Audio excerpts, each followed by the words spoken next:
Hi everyone, Courtney Gruenholz back as the awkward author to talk about another one of my books. Before then, another sweet Fear Street shirt that I got off TeePublic with the cover of the second Evil from the Cheerleaders trilogy on it. Love the shirt.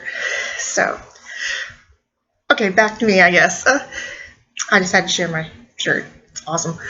So, I don't know if I'm going to be making any more videos anytime soon until I'm ready to talk about some new books that I have coming out. But out of the 5 books that I have, this is the only one that's not a part of my Heartsong Saga. So it is a standalone novel that I wrote. I was trying to do some other story ideas that I had while I was writing some of my Heartsong books, and I decided to throw together these 3 vampire stories that I wrote. So I kind of combined characters from my stories that I wrote that I've had written for a very long time, since high school, and put them together.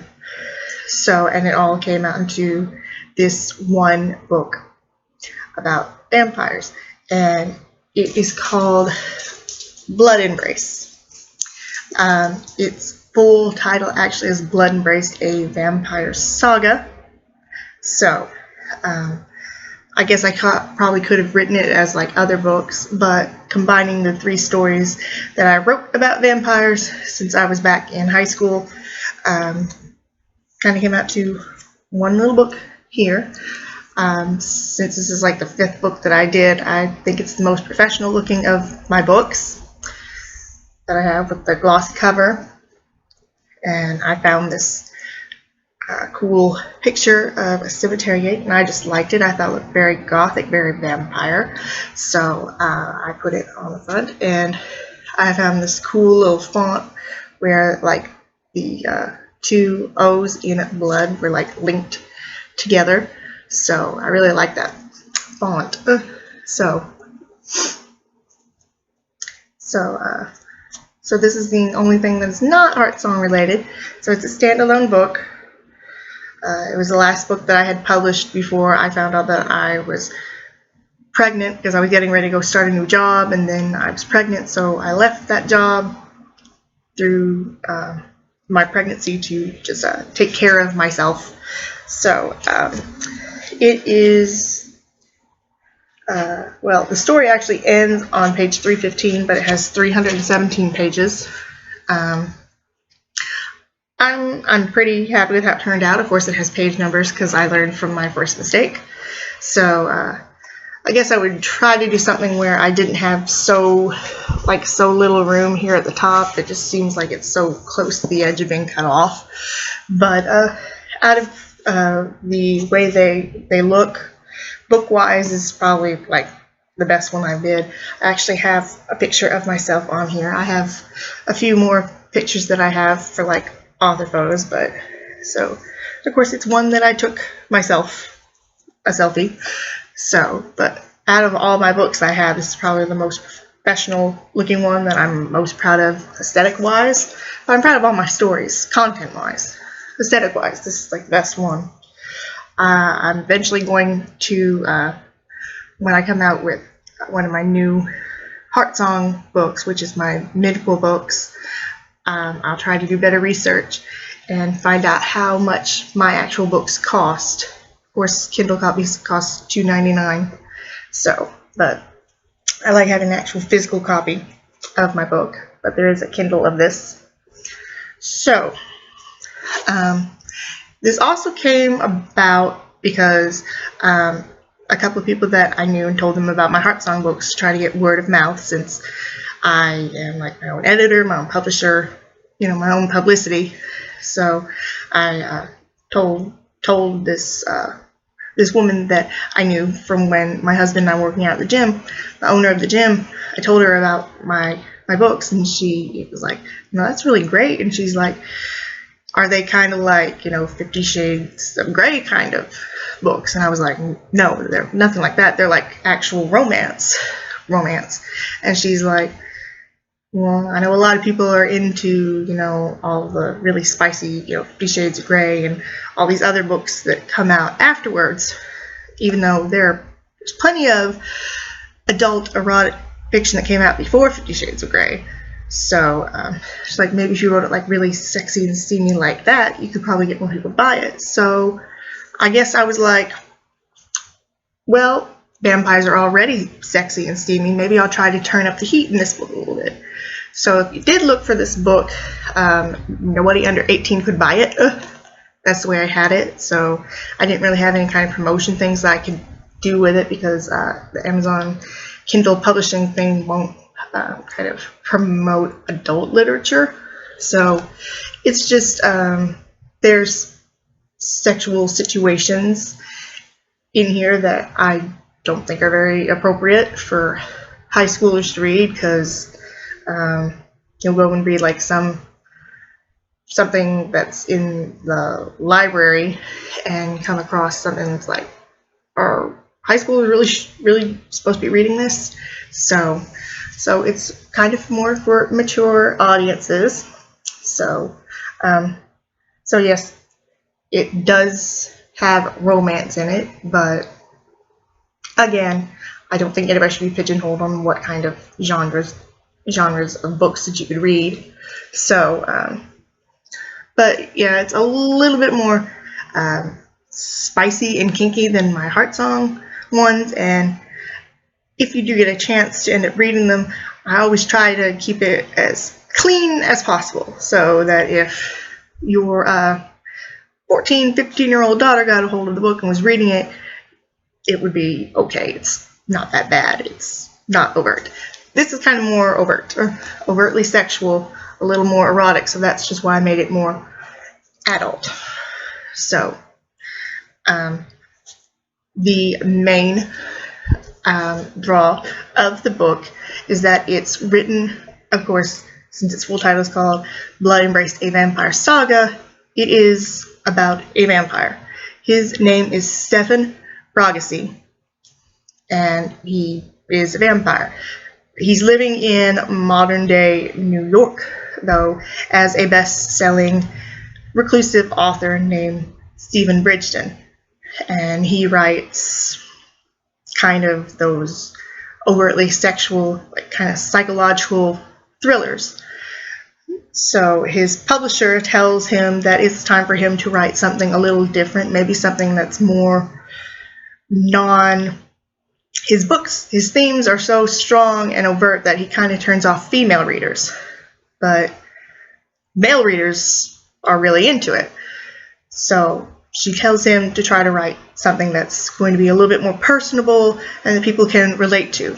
So he decides that he is going to write a book about his life, from the time he was human to the time he became a vampire, leading up to now, in the present time where he's writing this book. And of course, so he's writing it, and he does say, like, I am a vampire. This is not a joke. I really am a vampire. But I guess he also makes it think like, well, this person thinks they're a vampire. I might as well read this story.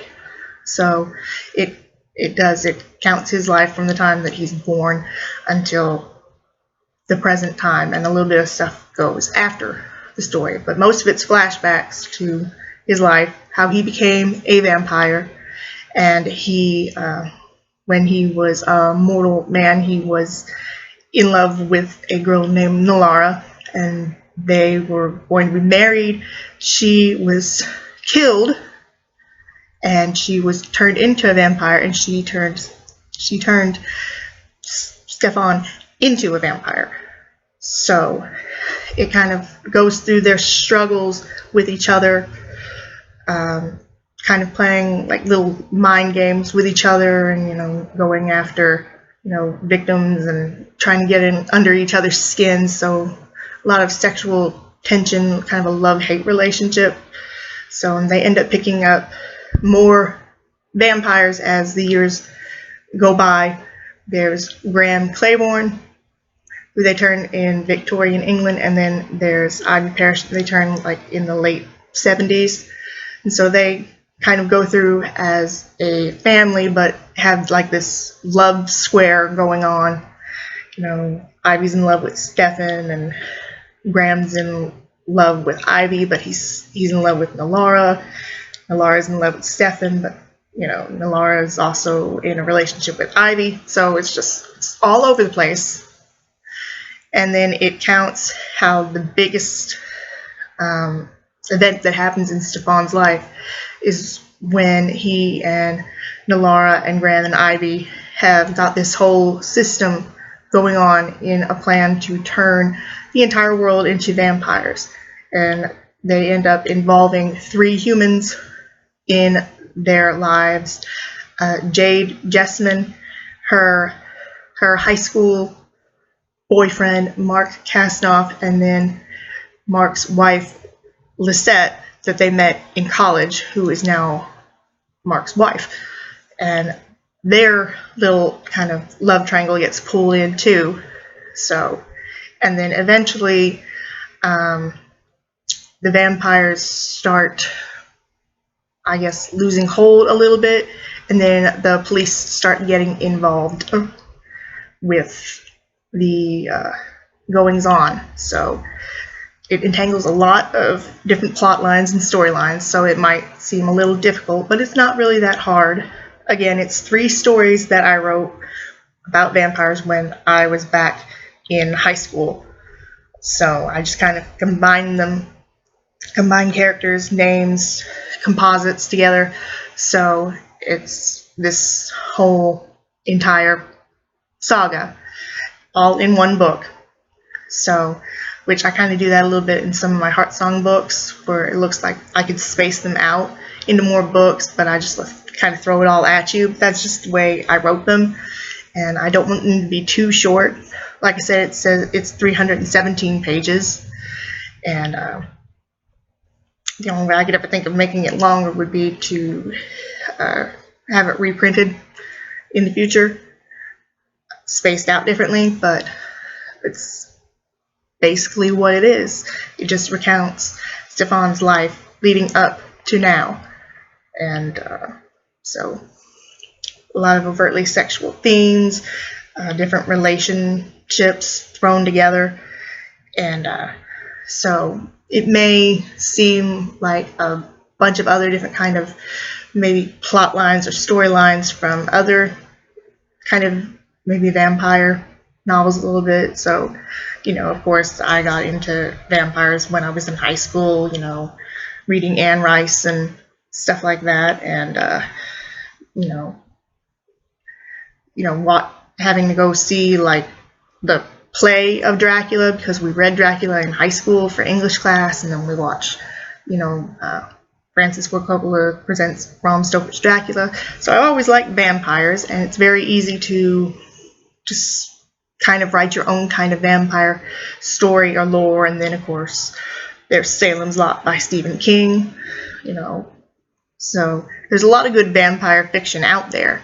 So it's not really hard to write a vampire story, but you can either make it like really hard horror where it's really visceral, or try to make it maudlin and a love story.